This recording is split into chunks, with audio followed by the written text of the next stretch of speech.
Большая утрата постигла спортивную общественность республики. После продолжительной болезни на 87-м году жизни скончался основатель Чувашской школы спортивного плавания, заслуженный тренер РСФСР Ростислав Гаврилович Надеждин.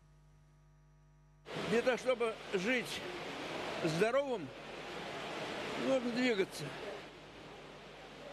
Международный олимпийский комитет сказал двигаться. Уроженец села Визикасы Цивильского района путь в большой спорт начал с лыжных гонок, в 35 лет выполнив норматив мастера спорта СССР. В 1967 году он возглавил республиканскую школу плавания «Спартак». С 1968 года вместе с гослерадиокомпанией «Чувашия» организовал детские соревнования по плаванию «Спортивные горизонты», которые позволили не только открыть новые таланты, но и растить здоровое поколение.